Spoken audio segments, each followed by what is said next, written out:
ولقد آتينا موسى الكتاب وقفينا من بعده بالرسل وآتينا عيسى ابن مريم البينات وأيدناه بروح القدس أفكلما جاءكم رسول بما لا تهوى أنفسكم استكبرتم ففريقا كذبتم وفريقا تقتلون আল্লাহ রাব্বুল আলামিন সর্বপ্রথম আল্লাহ তাআলার সাথে কৃত ওয়াদার ব্যাপারে অদ্বৈততার আলোচনা করতে গিয়ে আল্লাহ তাআলা বলেন ওয়ালাকাদ আতাইনা মূসাল কিতাবা ওয়া কাফাইনা মিন বাদিহি বির-রুসুল নিশ্চয় আমি মূসাকে কিতাব দিয়েছি এবং তারপরে ধারাবাহিকভাবে রাসূল প্রেরণ করতে থেকেছি। বনি ইসরাইলের মধ্যে আল্লাহ তাআলা ধারাবাহিকভাবে নবী পাঠিয়েছেন। এই সূরা বাকারার মধ্যে মৌলিক আলোচনা হলো আল্লাহ প্রদত্ত বনি ইসরাইলদের জন্য যে নিয়ামত সমূহ। হাকিমুল উম্মাত আশরাফ আলী থানভী রাহমাতুল্লাহি আলাইহি ওনার তাফসীরে বায়ানুল কোরআনের মধ্যে লেখেন যে সূরা বাকারার মধ্যে আল্লাহ তাআলা বনি ইসরাইলদেরকে প্রদত্ত প্রায় 40টা নিয়ামতের কথা বলছেন। কয়টা নিয়ামত? তাহলে আল্লাহ তাআলা বলেন ওয়ালাকাদ আতাইনা মূসাল কিতাবা ওয়া কাফাইনা মিন বাদিহি বির-রুসুল নিশ্চয় আমি মূসা আলাইহিস সালামকে কিতাব দিয়েছি এবং তারপরে রাসূল পাঠাতে থেকেছি।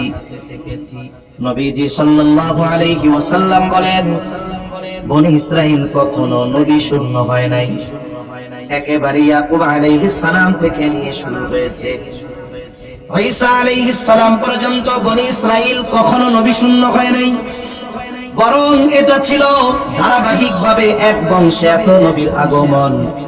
এটা ছিল বনি ইসরাইলদের জন্য আল্লাহ তাআলার পক্ষ থেকে অন্যতম এক নিয়ামত। নবীজি বলেন যখনই কোন নবী ইন্তেকাল করেছে আল্লাহ তাআলা সাথে সাথে আরেকজনকে নবুয়ত দিয়ে ওই শূন্য জায়গাটা পূরণ করে দিয়েছে। এরপরে আল্লাহ রাব্বুল আলামিন বলেন আমি ধারাবাহিকভাবে নবী পাঠাতে থেকেছি। وآتينا عيسى ابن مريم البينات وأيدناه بروح القدس আর ঈসা ইবনে মারইয়ামকে সুস্পষ্ট মুজিজা সমূহ দিয়েছি এবং তাকে শক্তিশালী করেছি পবিত্র রূহের দ্বারা। আমার আগে হযরত আলোচনার শুরুতে বলছে যখন আমি আসতেছিলাম তখন আমার কানে কথাটা আসছে। বনি ইসরাইল এর দুই ভাগে বিভক্ত, একটা হলো খ্রিস্টান আর একটা হলো ইহুদি। এরা মূলত বনি ইসরাইল, কিন্তু শাখা এদের দুইটা হইছে। ইহুদি যারা এরা তাওরাতের উপরে আমল করে এদের দাবি অনুসারে এবং নিজেদেরকে মুসা আলাইহিস সালামের অনুসারী বলে দাবি করে। তবে ঈসা আলাইহিস সালাম উনি আল্লাহ তাআলার পক্ষ থেকে যে কিতাব নিয়ে আসছেন ইনজিল, এই ইনজিলে তাওরাতের সত্যায়ন করা হয়েছে এবং বনি ইসরাইলের অন্যতম অংশ ঈসা আলাইহিস সালামের অনুসারীরা যাদেরকে আমরা নাসারা বা খ্রিস্টান নামে চিনি। তাহলে বনি ইসরাইলের একেবারে শেষ নবী বনি ইসরাইলের হলো ঈসা আলাইহিস সালাম। দুনিয়ায় যারা ছিলেন আল্লাহ তাআলা উঠায় নিছেন ঈসা আলাইহিস সালামকে আসমানে। সর্বশেষ বনি ইসরাইলদের যেই নবী দুনিয়ায় অবস্থান করতেছিল তার নাম হলো ঈসা আলাইহিস সালাম। আল্লাহ তাআলা ওনাকে আসমানে উঠায় নিয়েছেন। কিয়ামতের আগে আল্লাহ তাআলা আবার ওনাকে দুনিয়াতে প্রেরণ করবেন, পাঠাবেন। এই ঈসা আলাইহিস সালামের ব্যাপারে আল্লাহ তাআলা বলেন আমি ঈসা ইবনে মারইয়ামকে সুস্পষ্ট মুজিজা সমূহ দান করেছি। সেই মুজিজাগুলো কি? তিনি মৃতদের আল্লাহর হুকুমে জীবিত করতে পারতেন। উনি যখন কোন কবরস্থানের কাছে গিয়ে বলতেন কুম বিইذনিল্লাহ, ওই মৃত ব্যক্তির কবরে তাকে উদ্দেশ্য করে বলতেন তুমি আল্লাহর নামে উঠে যাও, মৃত ব্যক্তি তখন জীবিত হয়ে যেতে পারত। মুসা ঈসা আলাইহিস সালামকে এই মুজিজা যিনি দান করেছেন তিনি কে? এরপরে তিনি যখন কোন জন্মান্ধের উপরে হাত বুলাইয়া দিতেন তার দৃষ্টিশক্তি ভালো হয়ে যেত। যখন তিনি কোন কুষ্ঠরোগী এইরকম মানুষের গায়ে হাত বুলাইয়া দিতেন তারা ভালো হয়ে যেত। সাথে সাথে আল্লাহ সুবহানাহু ওয়া তাআলা গায়েব সম্পৃক্ত কিছু বিষয়ের খবর ঈসা আলাইহিস সালামের মাধ্যমে তার উম্মতকে জানাইছেন। আসমান হতে খাবার ভর্তি দস্তরখান আল্লাহ তাআলা ঈসা আলাইহিস সালামকে এই মুজিজা দান করেছেন। এই জন্য আল্লাহ তাআলা বলেন, আমি ঈসা ইবনে মারইয়ামকে সুস্পষ্ট মুজিজা সমূহ দিয়েছি এবং তাকে শক্তিশালী করেছি পবিত্র রূহের দ্বারা। মুফাসসিরিনে কেরাম বলেন এর দ্বারা উদ্দেশ্য হলো আল্লাহ তাআলা ঈসা আলাইহিস সালাতু ওয়াস সালামকে জিবরাইল আলাইহিস সালামের মাধ্যমে শক্তিশালী করেছেন। কোন কোন মুফাসসির বলেন জিবরাইল আলাইহিস সালাম সব সময় ঈসা আলাইহিস সালামের সাথে থাকতেন।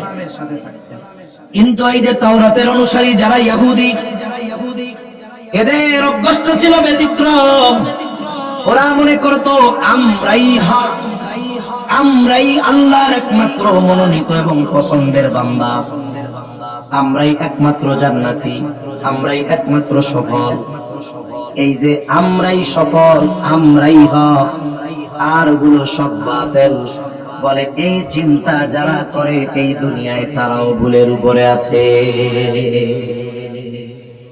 আল্লাহ তাআলা জানায় দেন, এরপরে যখন তাদের কাছে কোন নবী পাঠানো হতো, আফাকুল্লামা জাআকুম রাসূলুম বিমা লা তাহওয়া আনফুসুকুম ইস্তাকবারতুম ফাফারিকান কাযাবাতুম ওয়া ফারিকান তাকতুলুন। এই যে ইহুদি যারা তাওরাতের অনুসারী বলে যারা নিজেদেরকে দাবি করত, যখনই তাদের কাছে আল্লাহ তাআলা কোন রাসূল পাঠাইতেন, যদি কোন বিধান দিয়ে কোন রাসূলকে প্রেরণ করতেন, এই বিধান ওই রাসূলের কথা যদি ইহুদিদের মনোপুত না হতো, মন মতো না হতো, তাইলে তারা কি করত?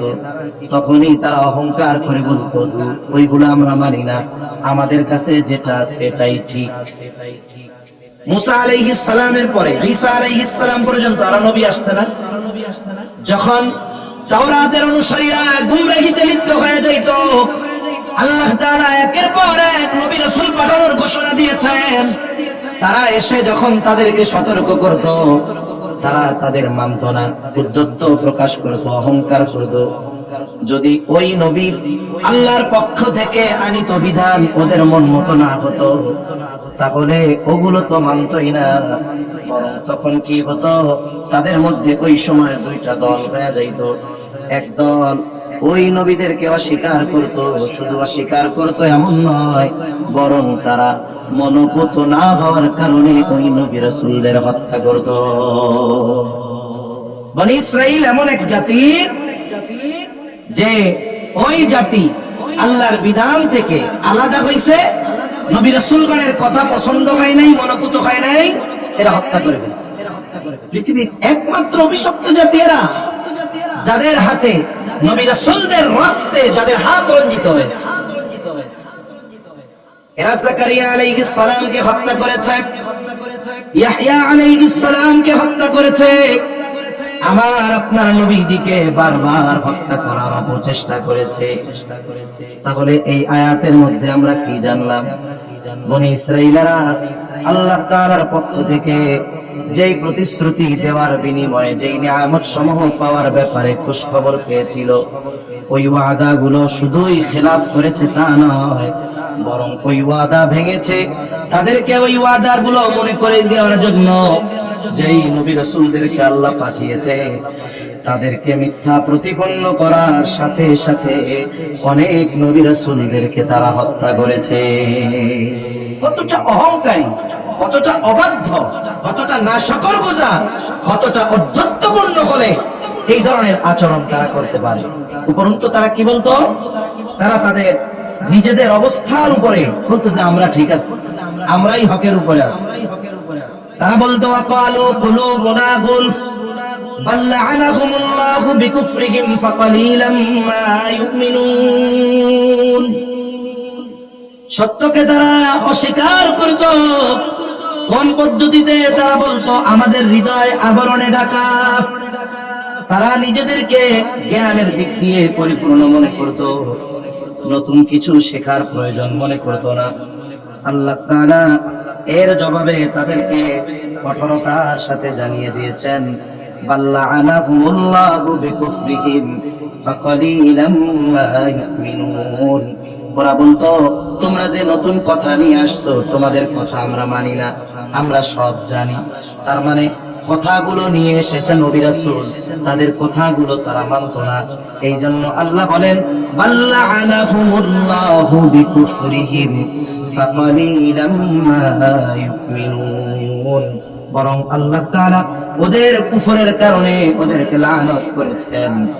আর নবী রাসূলগণের কথা মেনে বনি ইসরাইলীদের মধ্যে খুব কম সংখ্যক ঈমান আনয়ন করত।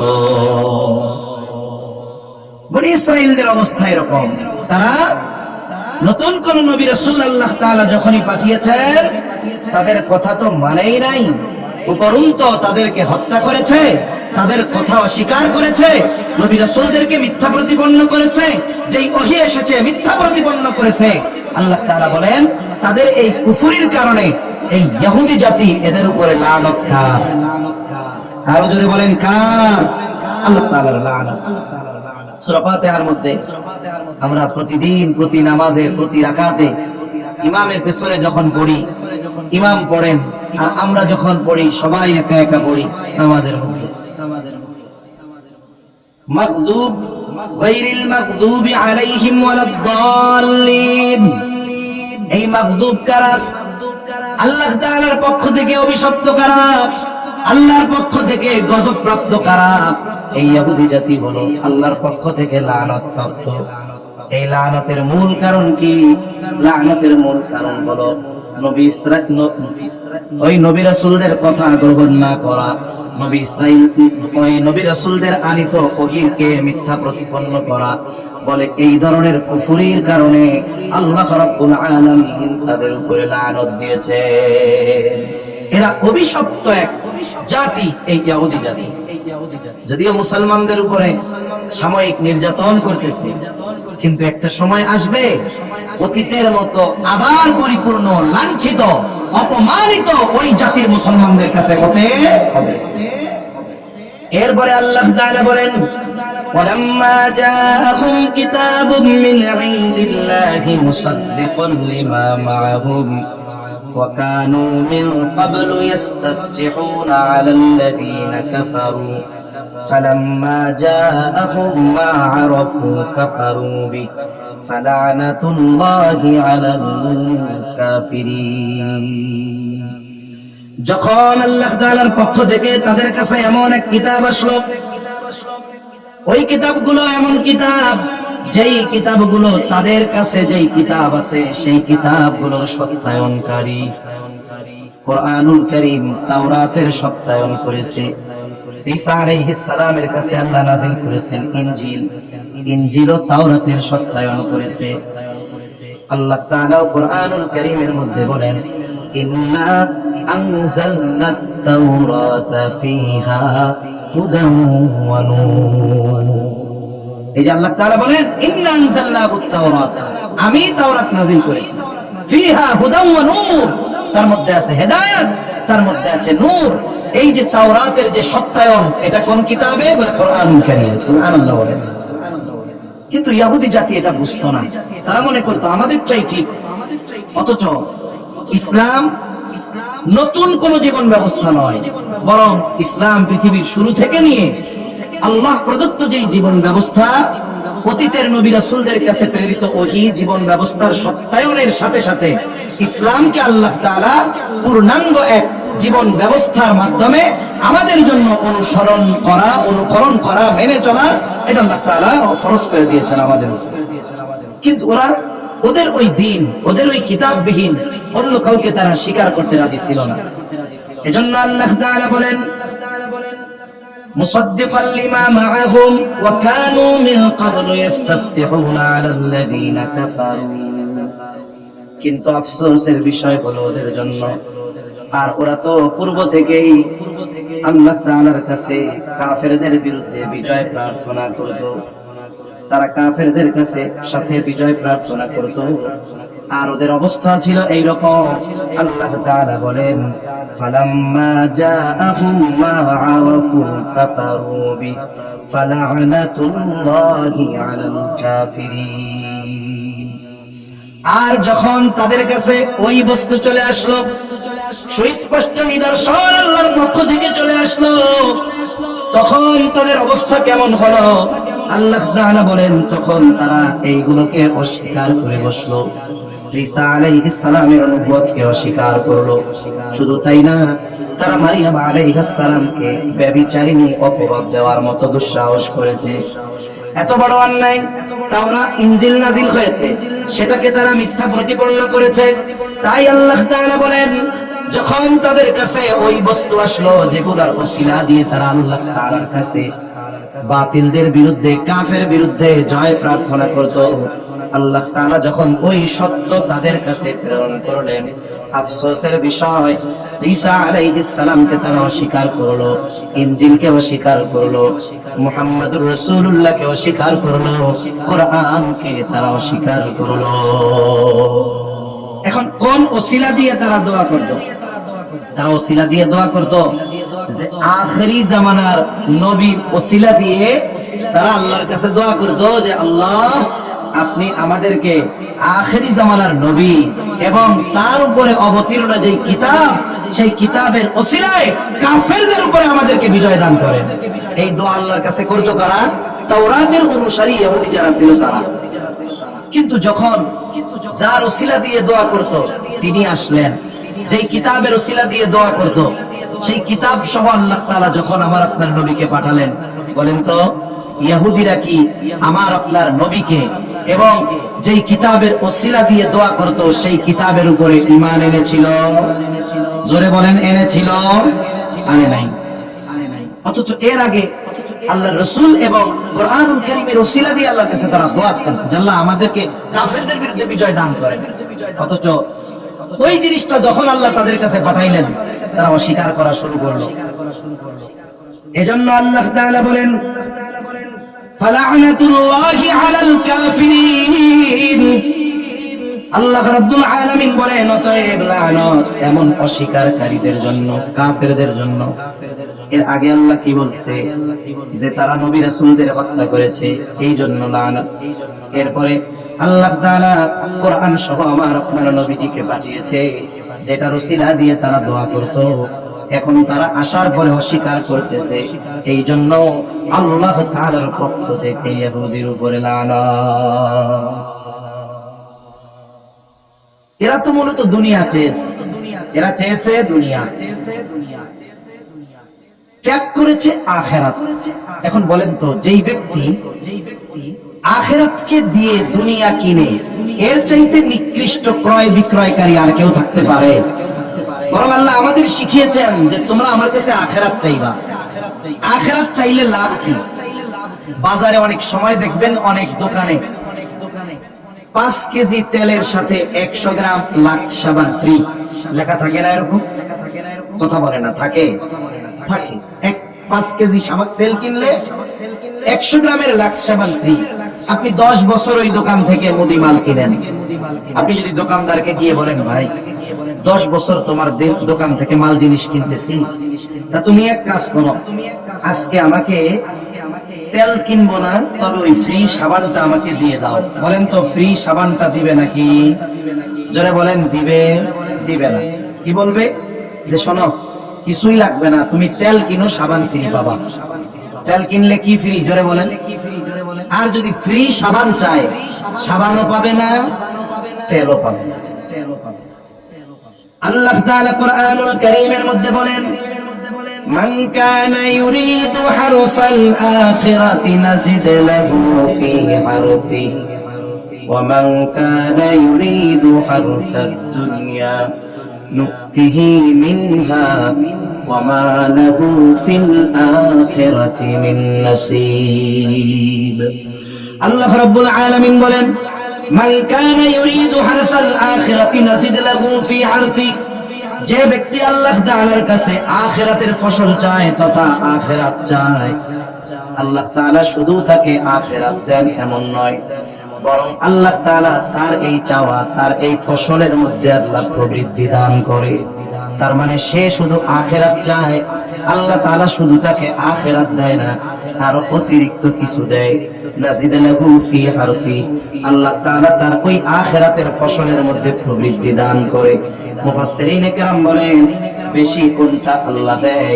বলে আল্লাহ তাআলা আখিরাতের সাথে সাথে দুনিয়ায় চলার জন্য যা দরকার তাও দিয়ে দেয়। কিনছে তেল, ফ্রি পেয়ে গেছে কি সাবান। আবার যারা শুধু দুনিয়া চায়, দুনিয়া, আল্লাহ তাআলা বলেন ওয়া মান কানা ইউরিদু হারসাদ দুনিয়া নুতিহি মিনহা ওয়া মা লাহু ফিল আখিরাতি মিন নাসীব। যে আল্লাহ তাআলার কাছে শুধু দুনিয়া চায়, কয় আল্লাহ আমারে দুনিয়ায় টাকা পয়সা দেন। আমাদের যে দোয়াগুলো আল্লাহ তাআলার কাছে হয়, অধিকাংশ দোয়া হয় দুনিয়ামুখী দোয়া। আমরা শুধু কই আল্লাহ আমারে টাকা দেন, আল্লাহ আমারে সম্পদ দেন, আল্লাহ আমারে মেম্বার বানান, আল্লাহ আমারে চেয়ারম্যান বানান, আল্লাহ আমারে এমপি সাহেব বানান, আল্লাহ আমারে এই দেন সেই দেন, চাকরি দেন, আয় আল্লাহ এটা দেন সেইটা দেন, সুন্দর একটা বউ দেন। সব চাই কি দুনিয়ার, আখিরাত চায় না।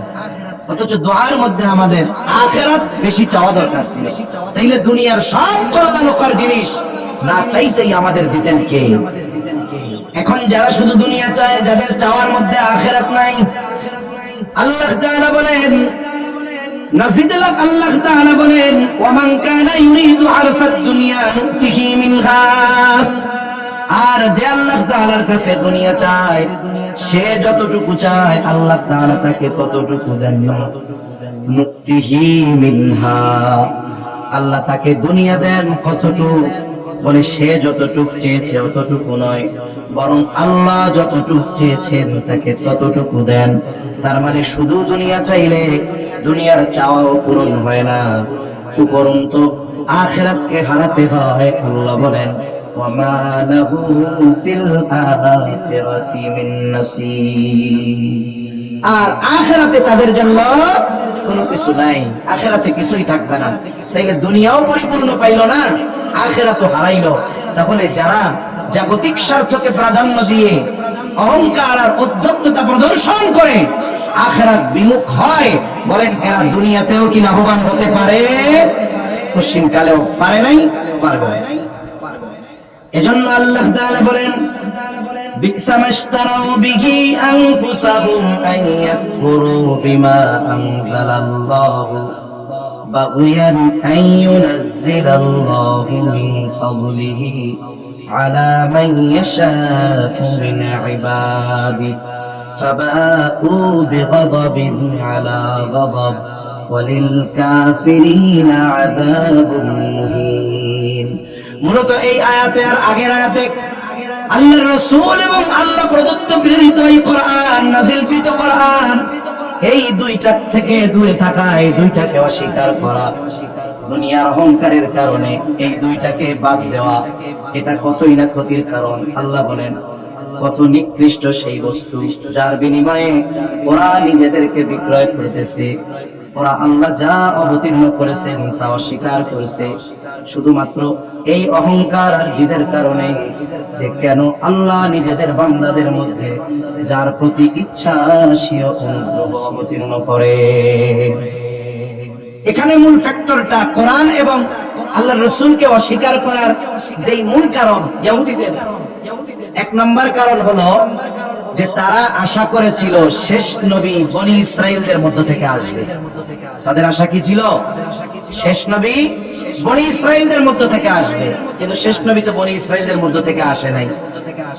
দ্বিতীয়ত তারা চিন্তা করেছিল এই তাওরাত কিতাবই হবে তাদের জন্য চূড়ান্ত সংবিধান, সেটাও হয় নাই। বরং কোরআন নাজিলের মাধ্যমে কোরআনের অনুসরণ করা, নবীজির আগমনের মাধ্যমে ঈসা আলাইহিস সালাম, মুসা আলাইহিস সালামের অনুসরণ বাদ দিয়ে নবীজির অনুসরণ করা, এটা যখন আল্লাহ তাআলা আবশ্যকীয় করে দিলেন, ওই যে নিজের বংশ থেকে নবী আসে নাই, নবী যেহেতু আসে নাই, কোরআন ওই বংশের মধ্যে আসে নাই, এই অহংকারে এই জিদে এরা আল্লাহ প্রেরিত রাসূলকে, কোরআনকে অস্বীকার করা শুরু করছে। কেন? তারা আল্লাহ যাকে খুশি তাকে দিবেন, ওদের মন মতো তো দেন নাই, এজন্য। ফলে ওরা কি হইল? আল্লাহ রাব্বুল আলামিন বলেন, এর কারণে ওরা ক্রোধের উপরে ক্রোধ নিয়ে ফিরল, নবীকে মানল না, কোরআন মানল না, বরং বারবার নবীকে হত্যার প্রচেষ্টা করলো। ফলশ্রুতিতে আল্লাহ তাআলা জানায় দেন, ওয়ালিল কাফিরিনা আযাবুম মুহিন। এই ইহুদিরা অহংকারের কারণে নবীকে, কোরআনকে অস্বীকার করার মাধ্যমে কোরআনের কোনো সমস্যা হয় নাই, নবীজির সম্মান কমে যায় নাই, বরং তারা কুফরি করার কারণে আল্লাহ জানায় দেন, আল্লাহ তাআলা তাদের জন্য অপমানকর এক শাস্তির ব্যবস্থা করে রেখেছে। আমাদের ক্যারেক্টার গুলার সাথে এগুলো মেলানো দরকার, আমাদের চরিত্রের সাথে এগুলো মেলানো দরকার। এক জায়গায় এক রাজনৈতিক বক্তা ওয়াজ করতেছে, ওয়াজ মাহফিলের মধ্যে ওনারে বক্তব্য দিতে দিছে। এর আগে একজন ওয়াজ করছে কোরআন হাদিসের আলোকে শাসন ব্যবস্থা নিয়ে। তা উনি একটা রাজনৈতিক দলের নেতা, উনি বক্তব্যের মাধ্যমে যেটা বুঝাইলেন, আমি আমার ক্ষুদ্র জ্ঞানে যেটা বুঝলাম, ইসলামী শাসন ব্যবস্থা, কোরআন হাদিসের আইন, এগুলো আল্লাহ রাসূল এবং এরপরে সাহাবায়ে কেরাম, সর্বোচ্চ তাবেঈন, তাবে তাবেঈন, এই পর্যন্ত সীমাবদ্ধ। এরপরে যেহেতু গোটা দুনিয়াতে গণতন্ত্র, সমাজতন্ত্র, রাজতন্ত্র, এই কয়েকটা বিষয় প্রতিষ্ঠিত আছে, যেহেতু এই বিষয়ে পৃথিবীর সবাই ঐক্যমত হয়েছে, এজন্য এখন দুনিয়াতে এই পদ্ধতি চলবে। কোরআন হাদিস না মানলেও অসুবিধা নেই। আপনি বুঝলেন, আলহামদুলিল্লাহ। আর কেউ বুঝে নাই? এই পৃথিবীতে কোরআন হাদিস না মানলে কোনো অসুবিধা নেই। নাউজুবিল্লাহ। কোন লাগে এত জোরে? আপনার কি আমার কথা বুঝতে অসুবিধা হচ্ছে? তাকবীর দেন, নারায়ে তাকবীর, নারায়ে তাকবীর। হ্যাঁ, তাহলে তার বক্তব্যটা কি? কোরআন হাদিসের আর প্রয়োজন নাই, এখন এই গণতন্ত্র, সমাজতন্ত্র, রাজতন্ত্র যা আছে সবগুলাই যথেষ্ট আমাদের জন্য। তা এই কথা যারা বলে, আবার উনি বলতেছে যে উনি খুব ইবাদত করে, প্র্যাকটিসিং মুসলিম। তা আমি তো শুনে শুনে চলে আসছি, দাঁড়ানোর মতো সুযোগ হয় নাই। তা আমার তখন যাইয়া বলতে মন চাইছিল যে তুই কিয়ামত পর্যন্ত যদি হায়াত পাইয়া সিজদায় পড়ে থাকস, ওই বিশ্বাস যদি তোর অন্তরে থাকে, তুই বেঈমান, কোনো সন্দেহ না। এজন্য ওই ইহুদিরা আল্লাহ প্রদত্ত এক কিতাব তাওরাতের উপরে আমল করত, যদিও তারা অনেক পরিবর্তন করেছে। ঈসা আলাইহিস সালামকে নবী বলে স্বীকার করত, কিন্তু আল্লাহর রাসূলকে নবী হিসাবে না মানার কারণে, কোরআনকে তাদের জন্য সংবিধান হিসাবে, পথ প্রদর্শক হিসাবে না মানার কারণে আল্লাহর লানত তাদের উপরে। শুধু তাই না, আল্লাহ জানিয়ে দিয়েছেন কঠিন শাস্তি আল্লাহ তাআলা তাদের জন্য প্রস্তুত করে রেখেছেন, অপমানকর শাস্তি। এই লোকগুলো যারা এই কথাগুলো বলে বেড়ায়, এরাও ওই ইহুদিদের অন্তর্ভুক্ত। সেজন্য নামাজ পড়লেই হবে না, আমার আকীদা, আমার বিশ্বাস ঠিক রাখতে হবে। আমি পারতেছি না ইসলাম প্রতিষ্ঠা করতে, এটা আমার দুর্বলতা, এটা আমার ব্যর্থতা, এটা আমার অক্ষমতা। আমি আল্লাহর কাছে এই অক্ষমতা, ব্যর্থতার জন্য মাপ চাইবো, আর বলবো আল্লাহ, আমার তো মন চায়, আমি ইসলামের উপরে চলার চেষ্টা করতেছি, আমার পরিবারকে চালানোর চেষ্টা করতেছি, কিন্তু আমার তো সমাজকে, রাষ্ট্রকে, দেশকে পরিবর্তনের ক্ষমতা নাই। আল্লাহ এই অক্ষমতার কারণে মাফ করে দেন। দরকার ছিল এটা বলার। আর এরা একটু ক্ষমতার স্বাদ নেবার আশায় সরাসরি বক্তব্যের মাধ্যমে ওয়াজ মাহফিলের প্যান্ডেলে দাঁড়িয়ে কোরআন হাদিসের একেবারে বিপরীত কুফরি কথা তারা বলছে। এজন্য উচিত ওয়াজ মাহফিল গুলার মধ্যে যিনি ওয়াজ করবেন তার নাম, প্রয়োজনে কারো নাম হবে না, পোস্টারে শুধু হবে অমুক জায়গায় অমুক দিন মাহফিল। কেন বক্তার নাম শুনে, পরিচয় শুনে ওয়াজে আসতে হবে? এখানেই তো ইখলাসের কবর রচনা হয়ে গেছে। কে আসবে কেউ জানবে না, আমরা কোরআন হাদিসের মহব্বতে আসবো। আপনার পাশে আপনার মসজিদের ইমাম এখানে ওয়াজ করবে, আমরা কোরআন হাদিস শুনতে আসছি। এই পোস্টারিং, নাম্বারিং, সিরিয়ালিং এগুলো করতে গিয়ে ওয়াজ মাহফিলের যে রুহানিয়াত ছিল, এগুলো সব ধ্বংস হয়ে গেছে। আমরা চিন্তা করছিলাম যে মনে হয় একটা প্রেক্ষাপট পরিবর্তন হবে, তবে বাংলাদেশের যারা ওই লাইনে আছে, এগুলার ল্যাব সব ওইটার মতো তেল দিয়ে টানলেও জীবনে সোজা হবে। অবস্থা সব একরকম। রাগ হইয়েন না, এগুলো আফসোসের সাথে বলা যে মানুষ কেমনে দ্বীনি মাহফিলগুলোর মধ্যে দাঁড়িয়ে সরাসরি কুফরি কথা বলে, আবার কিছু লোকও দেখি পাশ থেকে সমর্থন দেয়, আওয়াজ পাওয়া যায় ঠিক ঠিক ঠিক ঠিক। তার মানে তুই চুপ ছিলি কোনো মতে, হয়তো বাঁচতি, ঠিক করিয়া তো তোর ইমানটাও গেছে। এই জন্য সাবধান, সতর্ক থাকা দরকার। এরপরে আল্লাহ রাব্বুল আলামিন বলেন, وَإِذَا قِيلَ لَهُمْ آمِنُوا بِمَا أَنزَلَ اللَّهُ قَالُوا نُؤْمِنُ بِمَا أُنزِلَ عَلَيْنَا وَيَكْفُرُونَ بِمَا وَرَاءَهُ وَهُوَ الْحَقُّ مُصَدِّقًا لِمَا مَعَهُمْ قُلْ فَلِمَ تَقْتُلُونَ أَنبِيَاءَ اللَّهِ من قبل إن كنتم مؤمنين। এই আয়াতে মূলত আল্লাহ রাব্বুল আলামিন তাদের একটা দ্বিমুখী আচরণের বিষয়টা উন্মোচন করেছেন। তাদের বিশ্বাস যে দ্বিমুখী বিশ্বাস, তারা যে দুমুখ সাপের মতো, আল্লাহ তাআলা এই আয়াতের মাধ্যমে জানিয়েছেন। আল্লাহ তাআলা বলেন, যখন ইহুদিদেরকে বলা হয় ওয়া ইযা কিলা লাহুম আমিনু বিমা আনজালাল্লাহ, ঈমান আনো, আল্লাহ যে কিতাব অবতীর্ণ করেছেন তার উপরে তোমরা ঈমান আনো, তার মানে তোমরা কোরআনের উপরে ঈমান আনো। তখন তারা কি বলে? তখন তারা বলে ক্বালু নুমিনু বিমা উনজিলা আলাইনা ওয়া ইয়াকফুরুনা বিমা ওয়ারাআ। কোরআন নাজিল হওয়ার পরে যখন তাদেরকে বলা হলো যে কোরআন নাজিল হয়েছে এর উপরে তোমরা ঈমান আনো, তখন তাদের জবাব কি? তারা বলে, আমরা ঈমান তো এনেছি, আমাদের প্রতি যে কিতাব নাজিল করা হয়েছে তার প্রতি আমরা ঈমান রাখি। তার মানে তারা বলে, আমরা তো তাওরাতের উপরে ঈমান রাখি, আমাদের উপরে তো তাওরাত নাজিল করা হয়েছে, এটাও তো আল্লাহর কালাম, আমরা এটার উপরে ঈমান আনবো, এটার উপরে ঈমান এনেছি, নতুন করে কোরআনের উপরে আবার ঈমান আনার দরকার কি? বলে এই কথার দ্বারা তারা কোরআনকে অস্বীকার করে। আল্লাহ রাব্বুল আলামিন বলেন ওয়ায়াকফুরুনা বিমা ওয়ারাআ। আল্লাহ সুবহানাহু ওয়া তাআলা জানান দেন, ওই তাওরাত ছাড়া যা রয়েছে তা তারা অস্বীকার করে। তার মানে এর আগে তারা ইনজিলকে অস্বীকার করেছে, কোরআন নাজিল হওয়ার পরে তারা কোরআনকে অস্বীকার করেছে। এখন এই তাওরাত, এই ইনজিল, এগুলাও কিন্তু কোরআন আর ইনজিল এটাও কিন্তু তাওরাতের সত্যায়নকারী। আল্লাহ তাআলা বলেন ওয়াহুয়াল হাক্কু মুসাদ্দিকাল লিমা মাআহুম। অথচ আল্লাহ তাআলা বলেন তা সত্য, তাদের নিকটে যে কিতাব রয়েছে আছে তার সমর্থনকারী। তার মানে আল্লাহ তাআলা ইনজিল নাজিল করেছেন, কোরআন নাজিল করেছেন, এগুলাও মূলত তাওরাতের সত্যায়নকারী ছিল। তাওরাত আল্লাহর কিতাব, এটার সত্যায়ন কোরআন করেছে। তবে যখন শেষ নবীর আগমন ঘটছে, ওরাও জানতো শেষ নবী যখন আসবে, শেষ নবীর প্রতি যে কিতাব নাজিল হবে ওটাই হবে চূড়ান্ত। ওইটা নাজিল হওয়ার পরে এর আগে যত শরিয়াত আছে, যত বিধিবিধান আছে, আল্লাহ তাআলা যেগুলো চান সেগুলোকে পরিবর্তন করে শেষ নবী এবং তার উপরে নাজিলকৃত কিতাবের আলোকে এক এমন পূর্ণাঙ্গ শরীয়ত আল্লাহ দিবেন যার উপরে ঈমান আনা গোটা বিশ্ববাসীর উপরে জরুরি হয়ে যাবে।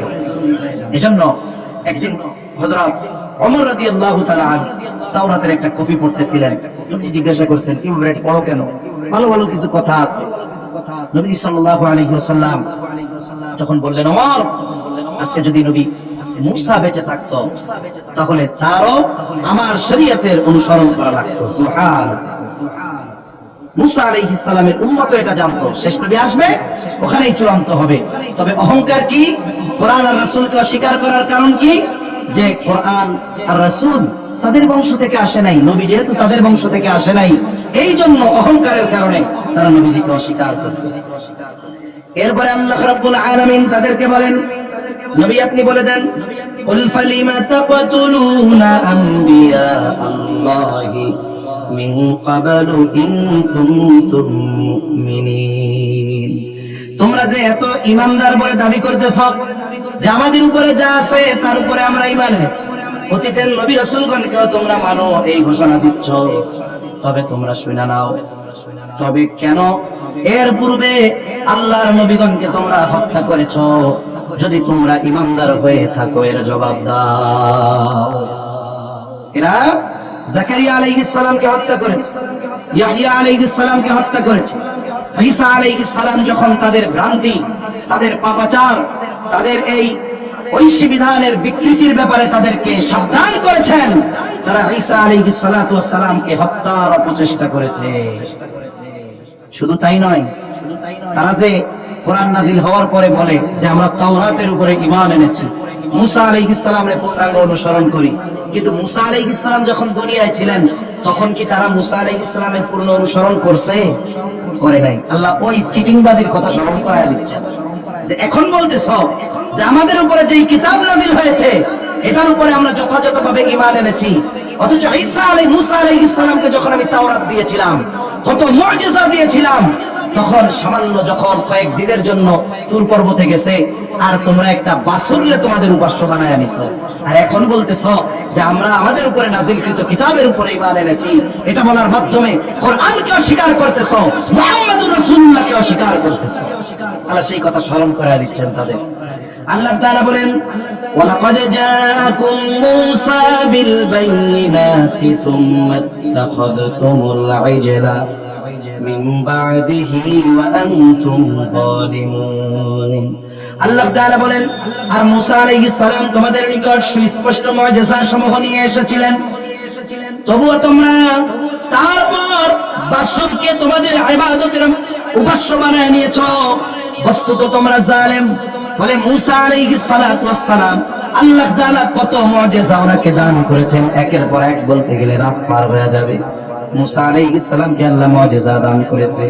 ওই যে মিশর থেকে যখন ফেরাউনের জুলুম থেকে নিষ্কৃতি পাওয়ার জন্য আল্লাহ তাআলা আদেশ করলেন, পয়গম্বর মূসা আপনি বনি ইসরাঈলদেরকে নিয়ে মিশরে ছেড়ে চলে যান। কোন পথে যাবে, কোন দিকে যাবে, নিজ সিদ্ধান্তে পয়গম্বর মূসা রওনা হন নাই, বরং কোন পথে কোন দিক দিয়ে যাবে সমস্ত পথ নির্দেশনা যিনি দিয়েছেন তিনি কে? আরো জোরে বলেন কে? কালকে আর জোরে বলা লাগবে না, আজকে আর একটু জোরে কোন কে? আরো জোরে বলেন কে?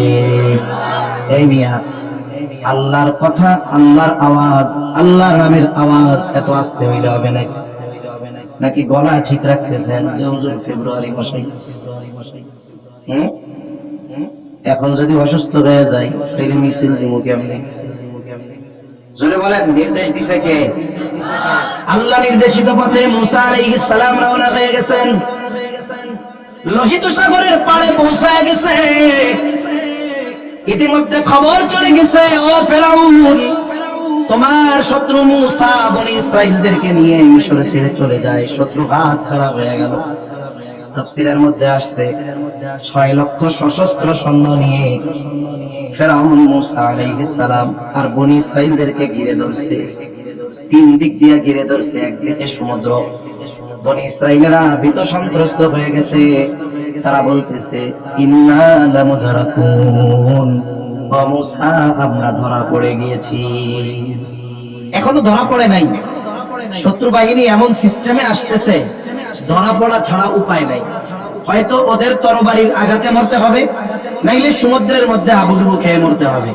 যুদ্ধ করার অস্ত্র নাই, পার হওয়ার কোনো বাহন নাই। তাহলে ধরা পড়তে আর বাকি আছে না।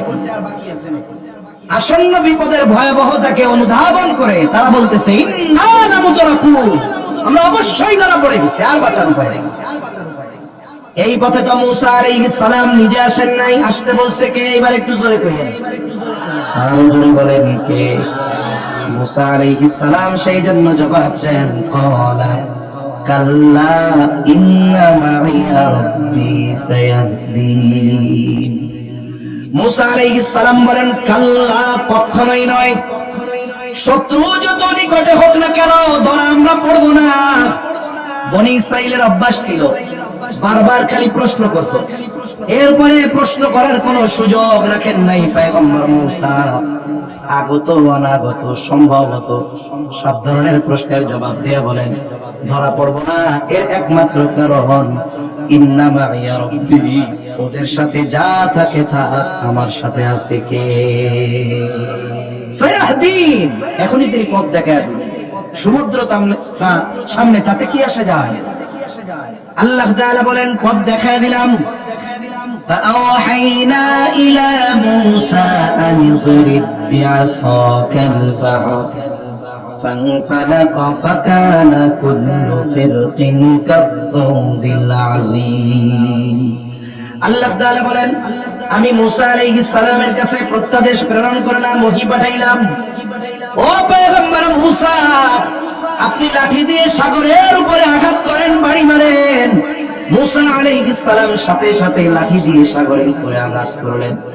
আমি দ্রিব বিআসাকাল বাহর, বাড়ি মারতে দেরি আল্লাহ তাআলা জানায় দেন ফানফালাক ফাকানা কুল্লু ফিরকিন কাত্তুদিল আযীম। সমুদ্র ফেটে দুই ভাগে বিভক্ত হয়ে গেল, দুইটা পাহাড় দুই দিকে সরে গেল, পাহাড় সাদৃশ্য উঁচু দেয়ালের মতো হয়ে গেল। মধ্য দিয়ে বনি ইসরাইলের 12টা গোত্রের জন্য আল্লাহ তাআলা মুহূর্তের মধ্যে শুকনা ঠনঠনা 12টা রাস্তা বানায় দিলেন। এই যে মুসা আলাইহিস সালামের মুআজিজা, লাঠির আঘাতে রাস্তা বানায় দিয়েছে আল্লাহ। ফেরাউনের সামনে গেছে সারা দেশের বড় বড় জাদুকর হাজির। মুসা আলাইহিস সালাম লাঠিটা ছাড়ছে, জাদুকরেরা চোখের বেলকে দিয়া যত সাপ বানাইছে মুহূর্তের মধ্যে গ্রাস করে ফেলছে। শুধু তাই না, কোন কোন তাফসীর আছে মুসা আলাইহিস সালামের লাঠি আজীব এক লাঠি। বলে উনি যখন লাঠিটা পাশে রেখে ঘুমাইতেন, কয়েকজন চেষ্টা করছে চুরি করার জন্য। আল্লাহ তাআলা তখন লাঠির জবান খুলে দিতেন, আর ভয়ের ঠেলায় ওরা পালায় চলে যেত। কি লাঠি কথা কয়? এই যে লাঠির মুআজিজা আল্লাহ দান করেছেন। আগুনের প্রয়োজন যদি হতো, মুসা আলাইহিস সালাতু ওয়াস সালাম যখন তিনি বগলের তলে হাত দিতেন, হাতটা আগুনের মতো একেবারে শুভ্র উজ্জ্বল হয়ে যেত। বিভিন্ন ধরনের মুআজিজা আল্লাহ দান করেছিলেন। এই জন্য আল্লাহ বলেন ওয়ালাকাদ জাআকুম মূসা বিল বাইয়িনাত, আর মুসা আলাইহিস সালাম তোমাদের নিকট সুস্পষ্ট মুআজিজা সমূহ নিয়ে আসছিলেন। এগুলো তোমরা সব দেখছো, সমুদ্রের মধ্য দিয়ে রাস্তা দেখছো, সমুদ্র পাড়ি দিয়ে গেছো, ফেরাউনের মৃত্যু তোমরা সচক্ষে অবলোকন করেছো। তোমাদের খাবারের ব্যবস্থা নাই, আসমান হতে মান্না সালার ব্যবস্থা করা হয়েছে। মুসা আলাইহিস সালামের মুআজিজা তোমরা বলেছো পয়গম্বর মুসা, মিশরে তো আমাদের মাথার উপরে ছাদ ছিল, রোদ থেকে বাঁচতাম, বৃষ্টি থেকে বাঁচতাম। আল্লাহ তাআলা তোমাদের জন্য মেঘমালাকে ছাদ বানায় দিয়েছে। এত মুআজিজা তোমরা প্রত্যক্ষ করেছো, দেখেছো। এরপরেও কি হইল? আমি যখন পয়গম্বর মুসাকে দাওয়াত দেওয়ার জন্য তুর পর্বতে আসতে বললাম, তুর পর্বতে যখন নিয়ে আসলাম, তোমরা কত বড় অকৃতজ্ঞ, তোমরা কত বড় জালেম। আসমানি খাবার খাবার পরেও, আল্লাহ তাআলার এত নিদর্শন দেখার পরেও, পয়গম্বর মুসার মুআজিজা সমূহ দেখার পরেও মাত্র 40 দিনের জন্য যখন তিনি তুর পর্বতে গেছেন, তোমাদের জন্য আল্লাহ প্রদত্ত এক কিতাব আনার জন্য তোমরা জালেম। ওই অল্প সময়ের মধ্যে তোমরা একটা বাছুরকে নিজেদের উপাস্য বানায় নিছ। আল্লাহ যে স্মরণ করায় দিচ্ছে, তোরা কইতাছস যে আমাকে উপরে কোরআন কিতাব নাজিল হইছে, আমরা এটার উপরে ঈমান আনি। তোরা তো সেই জাতি, 40 দিন মুসা আলাইহিস সালাম ছিল না, এত মুআজিজা দেখার পরেও তোরা মুসা আলাইহিস সালামকে অস্বীকার করেছিস। তার মানে এখন বুঝাও যে আমরা পাক্কা ঈমানদার, চিটিংবাজ কোথাকার। এই চরিত্রের লোক সমাজে আছে না নাই? অনেক পাবেন সামনে, আরো আশা করি। ওনার ঈমান আপনাদের ইমামের চাইতে বেশি হয়ে যাবে, ওনাদের ঈমান আপনাদের এলাকার বড় বুজুর্গ আলেমের চাইতে বেশি হয়ে যাবে। এইরকম ইহুদিদের চরিত্রের লোক সমাজে আছে না নাই? অভাব। আল্লাহ এই ধরনের দুমুখ শব্দের থেকে জাতিকে হেফাজত করেন। জবান খুলে বলি আমিন। এরপরে আল্লাহ রাব্বুল আলামিন জানান দেন وَإِذَا أَخَذْنَا مِيثَاقَكُمْ وَرَفَعْنَا فَوْقَكُمُ الطُّورَ খুযু মা আতাইনাকুম বিকুওয়াতিন ওয়াসমাউ ক্বালু সামি'না ওয়া আসাইনা ওয়া উশরিবু ফি কুলুবিহিমুল ইজলা বিকুফরিহিম কুল বি'সা মা ইয়া'মুরুকুম বিহি ঈমানুকুম ইন কুনতুম মুমিনিন। আল্লাহ তাআলা এইবার তাদেরকে ওই ওয়াদাগুলোর কথা স্মরণ করে দিলেন। কোন ওয়াদা? আমার আগে হযরত বনি ইসরাঈলদের থেকে যে ওয়াদার গুলো কথা স্মরণ করায় দিয়েছেন, আলোচনা করেছেন। ওয়াদা নিছিলেন আল্লাহ কেমনে? বলে তুর পাহাড় তখন তাদের মাথার উপরে ছিল। ওরা চিন্তা করছে এখন যদি আমি কথা মাইনা না নিই তাইলে তো পাহাড় ছাইড়া দিব। পাহাড় ছাইড়া দিলে বাঁচার উপায় আছে নাকি? জোরে বলেন আছে নাকি? অনেক সময় আছে অনেক মানুষ মুখ দিয়ে অনেক কিছু বলে কিন্তু অন্তরে আসলে ওইটার বিপরীত আছে না নাই? মিছিল দেয় কোরআন হাদিসের আলো, ঘরে ঘরে জ্বালো, কিন্তু নিজের জীবনে জ্বলতে চায় না, জায়গা মতো জ্বালতে চায় না। এমন লোক আছে না নাই? বহুত আছে। একটা গল্প শোনাই আপনাদের, কষ্ট হইতেছে নাকি? আমি বুঝি অনেক সময় এই ধরনের আলোচনা গুলো, কোরআনুল কারীম গুলো এমন, আমি যে আপনাদের সংক্ষেপে কথাগুলো বলার চেষ্টা করতেছি, আসলে এত সংক্ষেপে বলার উপায় এগুলো নাই।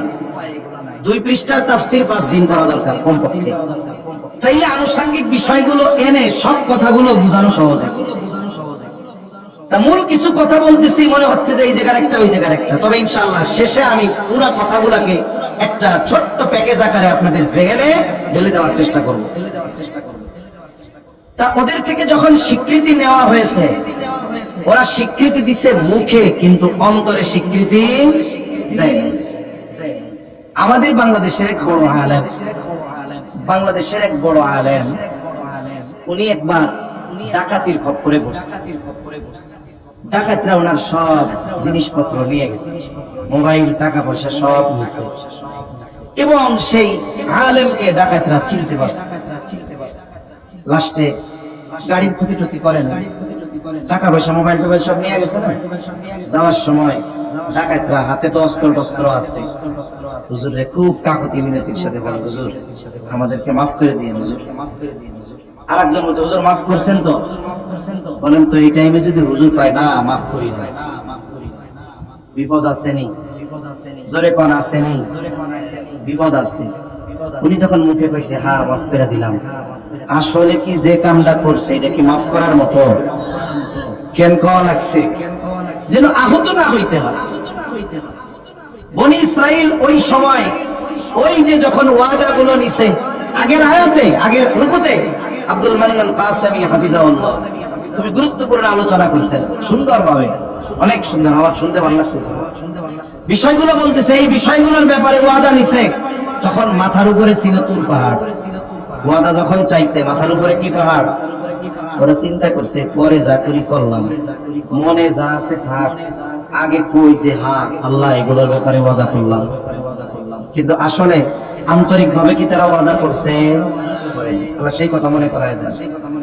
আল্লাহ তাআলা বলেন, وَإِذْ أَخَذْنَا مِيثَاقَكُمْ وَرَفَعْنَا فَوْقَكُمُ الطُّورَ। আল্লাহ তাআলা বলেন, যখন আমি তোমাদের থেকে অঙ্গীকার নিয়েছিলাম এবং তোমাদের উপরে তুর পর্বতকে তুলে ধরেছিলাম, সাথে সাথে এই কথা বলেছিলাম, খুযু মা আতাইনাকুম বিকুওয়াতিন ওয়াসমাউ। আল্লাহ তাআলা বলেন, আমি তোমাদের থেকে এই ওয়াদা নিয়েছিলাম, আমি তোমাদের যা দিলাম তা দৃঢ়ভাবে ধরো ও শোনো। ধরো মানে আমল করো, একাগ্রতার সাথে শোনো, আমল করো। বনি ইসরাঈলদেরকে দেওয়া হয়েছিল তাওরাত। তাওরাতের অনেক কথা কোরআনে আছে, যেমন ওই যে বিষয়গুলোর প্রতিশ্রুতি, ওগুলো তো তাওরাতে আছে, কিন্তু আল্লাহ আমাদেরকেও জানায় দিয়েছেন যে বিষয়গুলোর ব্যাপারে ওয়াদা নিয়েছিলাম। আল্লাহ তাআলা তাদের বললেন, এই বিষয়গুলো একাগ্রতার সাথে শোনো, দৃঢ়ভাবে ধরো, তার মানে তোমরা আমল করো। যেমন নবীজি এক হাদিসের মধ্যে বলেন, তারাকতু ফীকুম আমরাইন লান তাদিল্লু মা তামাসসাকতুম বিহিমা কিতাবাল্লাহি ওয়া সুন্নাতা রাসূলি। নবীজি বলেন, আমি তোমাদের জন্য দুটো জিনিস রেখে যাচ্ছি। কয়টা জিনিস? একটা হলো আল্লাহর কিতাব, আর একটা হলো তার নবীর সুন্নাত। এই দুইটা জিনিসকে তোমরা যদি আঁকড়ে ধরো তাহলে তোমরা কখনো পথভ্রষ্ট হবে না। আঁকড়ে ধরা মানে কি? এই যে কোরআন আর হাদিস একেবারে কার সাথে সুপার গ্লু দিয়ে লাগাইতে হবে, এটা আঁকড়ে ধরা মানে কি? যথাযথভাবে এগুলোর উপর আমল করা, অনুসরণ করা, এটা যারা করবে তারা পথভ্রষ্ট হবে না। আল্লাহ তাআলা বললেন যে এই বিষয়গুলোর ওয়াদা নিয়েছি, এগুলো শোনো, সাথে সাথে দৃঢ়ভাবে ধরো আর এগুলোর উপরে আমল করো, এটাই মূল উদ্দেশ্য। কিন্তু বলেন তো, তারা মুখে যা বলুক, অন্তরে যদি নাও মানে, দুনিয়ার কেউ না বুঝলেও অন্তরের খবর যিনি জানেন তিনি কে? আল্লাহ তাআলা বলেন, তোমরা কি করলা? ক্বালু সামি'না ওয়া আসাইনা। তোমাদেরকে বললাম এগুলো দৃঢ়ভাবে ধরো, শোনো, আমল করো, আর তোমরা কি কইলা? আল্লাহ সামি'না, আমরা শুনলাম, আর মনে মনে কইছো ওয়া আসাইনা, আমরা এগুলো মানব না। ওই ফাঁকির কথাও কিন্তু আল্লাহ তাআলা জানতেন, ঠিক কিনা বলেন? এরপরে আল্লাহ তাআলা বলেন, ওয়াউশরিবু ফি কুলুবিহিমুল ইজলা বিকুফরিহিম ফাকালিলাম মা ইউমিনুন।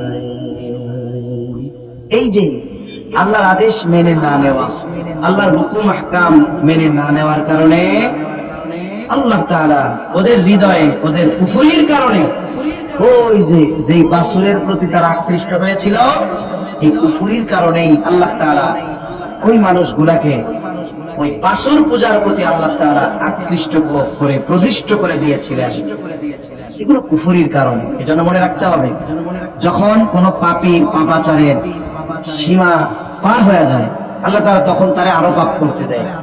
অনেক সময় আমরা আফসোস করি না, আরে বড় জালেম, এর কি আল্লাহ চোখে দেখে না? আরে দেখে, তবে আল্লাহ এরপরেও পাপ করার সুযোগ দেয় কেন? বলেন তো, 2 তালাক থেকে যদি একটা মদ পড়া যায়, অধিকাংশ সময় হাত পা ভাঙবে, আশা করা যায় মরবে না যদি মাথা টাথা শক্ত জায়গা না পড়ে। কিন্তু এটা যদি 200 তালাক থেকে ফালানো হয়, কি হবে? কন্যা বস্তা হয়ে যাবে, খুঁজা পাওয়া যাবে না, এমন অবস্থা হবে। পাপীকে পাপ করার সুযোগ আল্লাহ কেন দেন? পাপের প্রতি আকৃষ্ট কেন করে দেন? ওর শাস্তির মাত্রা বাড়ানোর জন্য। আল্লাহ রাব্বুল আলামিন এরপরে বলেন, কুল বি'সা মা ইয়া'মুরুকুম বিহি ঈমানুকুম ইন কুনতুম মুমিনিন। হাবিব, আপনি বলে দেন, তোমরা যদি বাস্তবে ঈমানদার হয়ে থাকো, তবে তো তোমাদের ঈমান তোমাদের প্রতি অতি নিকৃষ্ট বিষয়ে শিক্ষা দেয়। তোমরা যে কইছো আমরা তাওরাতের উপরে ঈমান এনেছি, আমরা তাওরাত মানি, এই তাওরাতেই তো আল্লাহ তাআলা আখেরি জামানার পয়গম্বরের কথা বলছে, ঠিক কিনা বলেন? আখেরি জামানার নবীর ঈমান উপরে ঈমান আনার কথা বলেছে, কোরআনের উপরে ঈমান আনার কথা বলেছে। শুধু তাই না, তাওরাত ইনজিলের মধ্যে রাসূল সাল্লাল্লাহু আলাইহি ওয়াসাল্লামের সাথীগণ যারা, সাহাবায়ে কেরাম যারা, তাদের চরিত্রের কথা পর্যন্ত বর্ণনা হয়েছে। তাওরাতের কথাই তো তোমরা অস্বীকার করলা। আসলে তোমরা চিটিংবাজ, তোমরা কোরআনও মানো না, তাওরাতও মানো না। আল্লাহ রাব্বুল আলামিন এরপরে বলেন, قل إن كانت لكم الدار الآخرة عند الله خالصة من دون الناس فتمنوا الموت إن كنتم صادقين। আল্লাহ রাব্বুল আলামিন এরপরে খুব সুন্দরভাবে জানা দেন যে তাদের পার্থিব জীবনের অতিমাত্রার চাহিদা মূলত তাদেরকে দিন বিমুখ করে রেখেছিল।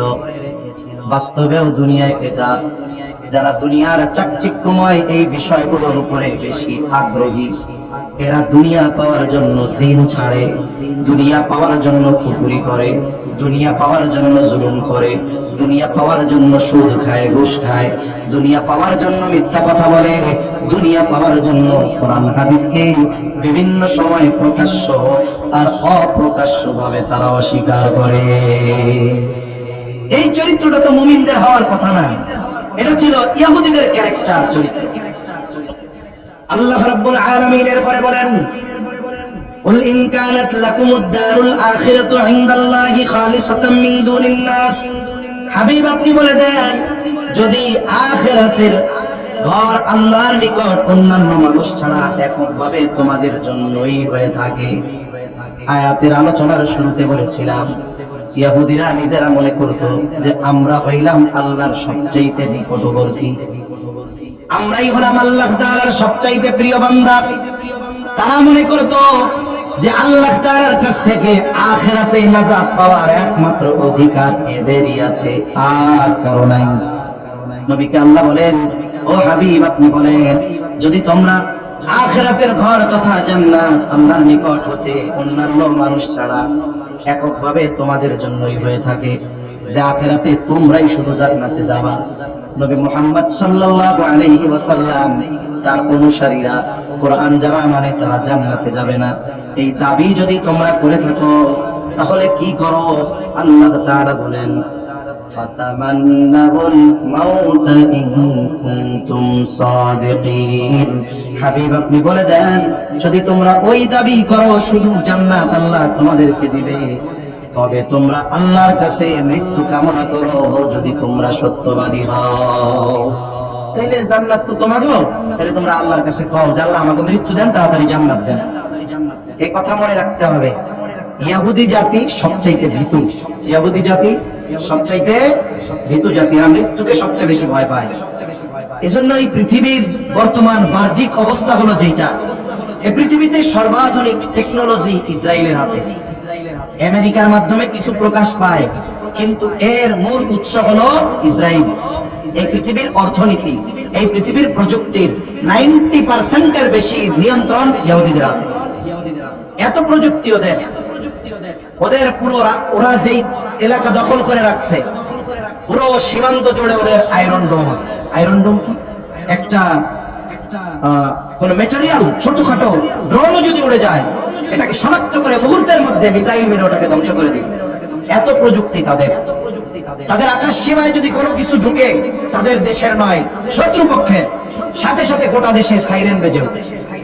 আমরা কি দেখছি, কয়েকটা ভিডিও আমি দেখছি অনলাইনে, যখন ইরান হামলা করতেছে, ইরান হামলা করছে কয়টা দেশ পাড়ি দিয়ে, 5-6টা দেশের বাধা অতিক্রম করে পড়ে যাওয়া দেখছি। শুধু ভূখণ্ড অতিক্রম করছে তা না, যেই ভূখণ্ডগুলো অতিক্রম করেছে প্রত্যেক ভূখণ্ডে আমেরিকার সেনাবাহিনীর মানে নিযুক্ত করা তাদের ওই কি জানি বলে ঘাঁটি আছে, সাথে সাথে ওই প্রত্যেকটা দেশের আকাশ সীমা নিরাপদ রাখার জিম্মাদারি আমেরিকানদের। তার মানে কতগুলো বাধাকে ফাঁকি দিয়ে এরপরে ইরানের এক একটা মিসাইল ইসরায়েলে পৌঁছানো লাগছে, 5-6টা বাধা পাড়ি দেওয়ার পর। অথচ যখন সাইরেন বাজছে এমনও দেখছি ভয়ে তারা আন্ডারগ্রাউন্ডে তাদের জন্য বাংকার করা আছে, যখন সাইরেন বাজছে ভয়ে ঠেলায় রাস্তায় উঠে দিচ্ছে। এত ভয় এদের, মরার ভয়, এত শক্তিশালী প্রযুক্তি থাকার পরেও। এজন্য আল্লাহ বলেন, ও আমার হাবিব, ওরা তো বলে যে আমরাই আল্লাহর কাছে পছন্দের পাত্র, জান্নাত শুধু আমাদের, তাইলে এত দেরি করার দরকার কি? ওদেরকে বলেন যে আল্লাহ আমাকে মৃত্যু দেন।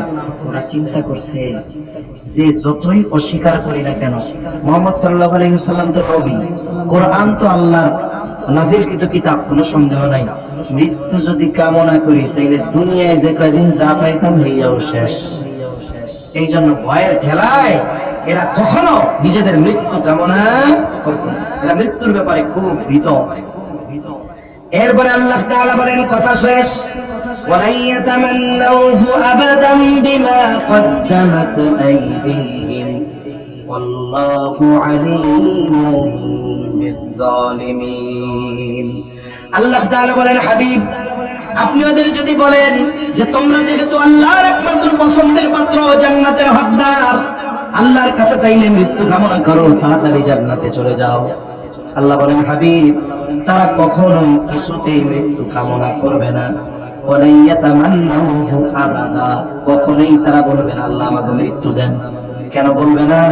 বিমা কদ্দামাত আইদিহিম আল্লাহু আলিমুম বিয-যালিমিন। মৃত্যু কামনা না করার কারণ হলো তাদের সেই সমস্ত পাপ যেই সমস্ত পাপগুলো তারা আখিরাতে যাওয়ার আগে আখিরাতের শাস্তির জন্য পাঠায়া দিছে। যেমন আল্লাহ তাআলা ঈমানদারদেরকে উদ্দেশ্য করে বলেন, হে ঈমানদারেরা, ইয়া আইয়ুহাল্লাযীনা আমানুত্তাকুল্লাহ ওয়াল তানজুর নাফসুম মা কদ্দামাত লিগাদ, মুত্তাকি হও আর নজর দাও আগামীর জন্য কি পাঠাইছো। এখন আগামী বলতে হলো আখিরাত, পরকাল, কবরে ভালো থাকার জন্য, জান্নাত পাওয়ার জন্য কি পাঠাইছো। এখন বলেন তো পাঠাইতে হবে কি? কি পাঠাইতে হবে? নেক আমল। জোরে বলেন কি আমল? নেক আমল পাঠাতে হবে। আর ওরা তো আখিরাতের জন্য নেক আমল পাঠাইতে পারে নাই, পাঠাইছে তো পাপ। ওরা জানে মরার পরে আমাদের অবস্থা খারাপ হয়ে যাবে, এজন্য মুখে যতই দাবি করুক না কেন আমরাই জান্নাতের একমাত্র হকদার। কিন্তু আপনি যদি তাদেরকে মৃত্যু কামনা করতে বলেন, ওরা মৃত্যু কামনা করবে না। দুনিয়ার যারা জালেম আছে না, জালেম পাপী, এদেরকেও বলবেন, ওরা বলবে ওই যে তোর হুজুরের চাইতে আমার ঈমান ভালো আছে, ওরে বলবেন তাহলে তুই মর। ও দেখবেন তখন ভয় পায়, ও মৃত্যুকে ভয় পায়, ও শহীদ হতে ভয় পায়, ও দ্বীনের জন্য আল্লাহর পথে নামতে ভয় পায়। ঠিক কিনা বলেন? কেন? ও জানে যতই নিজের ঈমানদার কই না কেন, আখিরাতে আমার পাপ ছাড়া কিচ্ছু নাই। মরা মাত্রই সাইদ শুরু, দুনিয়ায় যে কয়দিন পাইতাম, মরলে তাও পাবো না। এইগুলো অবস্থা। ইহুদিদের এই চরিত্রের মানুষ আমাদের সমাজে আছে। এজন্য আল্লাহ তাআলা বলেন, তারা কখনোই মৃত্যু কামনা করবে না তাদের কৃত এই সমস্ত পাপের কারণে, যেগুলো তারা অগ্রিম আখিরাতের জন্য পাঠায় রাখছে। ওয়াল্লাহু আলীমুম বিয-যালিমিন। আর আল্লাহ তাআলা এই জালেম, এই পাপীদের ব্যাপারে সম্যক অবগত, সব আল্লাহ জানেন।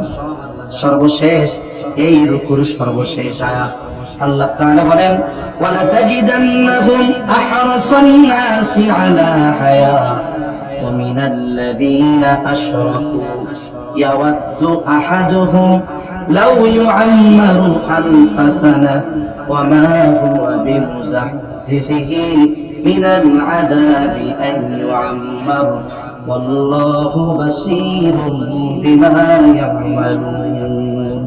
আল্লাহ তাআলা বলেন, হাবিব আপনি জীবনের প্রতি ওদের সকল মানুষকে বেশি বেশি লোভনীয় পাবেন। তার মানে তারা এই দুনিয়ার হায়াতের ব্যাপারে, দুনিয়ার ব্যাপারে মাত্রাতিরিক্ত লোভী। এমনকি মুশরিকদের থেকেও ইহুদি যারা, তারা দুনিয়ার ব্যাপারে বেশি লোভী। দুনিয়া কেমনে উপার্জন করতে হবে এই পৃথিবীতে সবচাইতে ভালো বোঝে ইহুদিরা।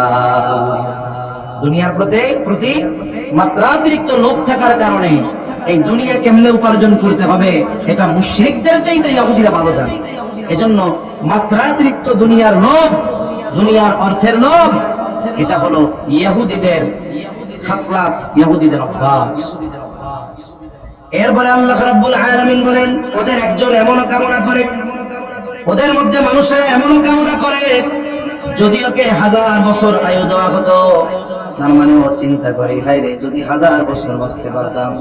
ইয়াওয়াদ্দু আহাদুহুম লাউ ইউআম্মারু আলফা সানাহ, বাঁচবো 60 বছর 70 বছর। আহারে যদি আমি 1000 বছর বাঁচতে পারতাম। আল্লাহ তাআলা বলেন, ওয়া মা হুয়া বিমুযাহজিহি মিনাল আযাবি আন ইউআম্মার, বলেন তো ও যদি 1000 বছর হায়াত পায়, সে যে পাপ করেছে ওই পাপের শাস্তি থেকে বাঁচতে পারবে নাকি?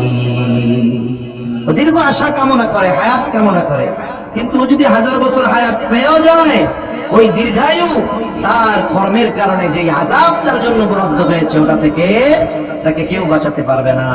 আল্লাহ তাআলা বলেন, আল্লাহু বাসীরুম বিমা ইয়ামালুন, আল্লাহ তাআলা খুব ভালো করেই দেখেন ওরা যা কিছু করে। এবার আসেন একবারে এই যে কোরআনের আয়াতগুলো শুনলাম, এই সবগুলো তো পাইছি, কি কোন পাইছি।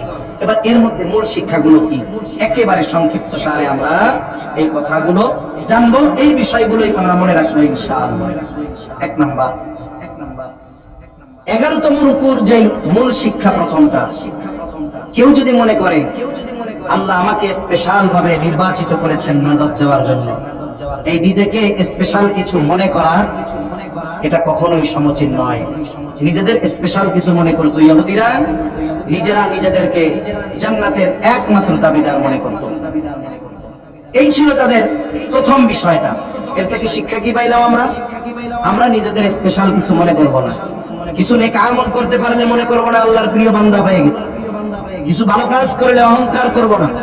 অনেক সময় শয়তান ভালো কাজ নষ্ট করার যেই ফাঁদ ব্যবহার করে সেটা হলো নেক আমলের পরে ওই আমলের দ্বারা নিজের অন্তরের মধ্যে একটা আত্মতৃপ্তি, তুষ্টতা ভাব জাগ্রত করে দেয়। সে খুশি হয় আমি অনেক ইবাদত করে ফেলেছি। এরপরে যেই বিষয়টা, সত্যকে মেনে নেওয়ায় আমরা অভ্যস্ত হব।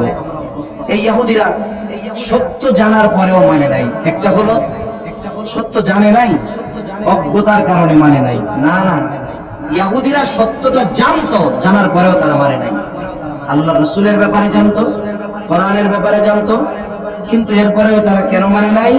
অহংকার, বিদ্বেষ, জাগতিক স্বার্থের কারণে, পার্থিব কিছু লোভনীয় বিষয়ের কারণে এই মানুষগুলো সত্য জানার পরেও মেনে নেয় নাই। আমাদের দেশেও কিছু মানুষ আছে, সে হকটা জানে কিন্তু কিছু অর্থ, জাগতিক কিছু প্রভাব, কিছু ক্ষমতার কারণে ওই সত্যটাকে জানার পরেও সে অস্বীকার করে। এমন লোক আছে না নাই? খবরদার, এই কাজ যেন আমাদের মাধ্যমে না হয়। এরপরে 3 নম্বর বিষয়, আখিরাতকে প্রাধান্য দেওয়া। আমি আয়াতে বলে দিয়েছি, আখিরাত যদি প্রাধান্য দেই, ইহুদিরা দুনিয়াকে প্রাধান্য দেওয়ার কারণে কুফরি করেছে, আল্লাহর লানত প্রাপ্ত হয়েছে, নবী রাসূলদের হত্যা করেছে। আর আমরা যদি আখিরাতকে প্রাধান্য দেই, দুনিয়ার প্রয়োজনগুলো মিটায়া দিবেন কে?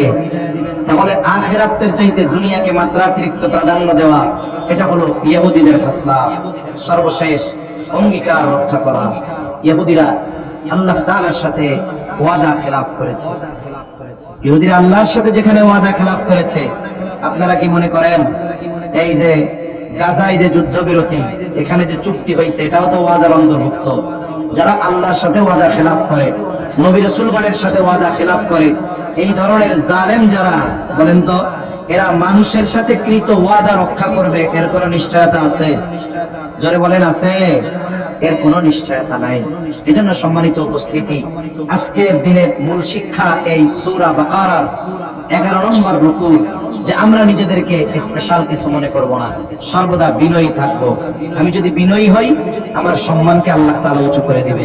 এজন্য আল্লাহ যদি কাউকে কোনো কিছু দান করে, সম্পদ, ইলম, টাকা পয়সা, ক্ষমতা, সে আল্লাহর কাছে দোয়া করবে, আল্লাহুম্মা জাআলনি ফি আইনি সাগীরা ওয়া ফি আয়ুনিন নাসি কাবীরা। আল্লাহ, আমার চোখে আপনি আমারে ছোট বানায় দেন, মানুষের চোখে বড় বানায় দেন, কিন্তু আমি যেন আমার নিজেকে বড় মনে না করি, নিজেকে যেন স্পেশাল কিছু মনে না করি, নিজেকে যেন সব জানতা মনে না করি।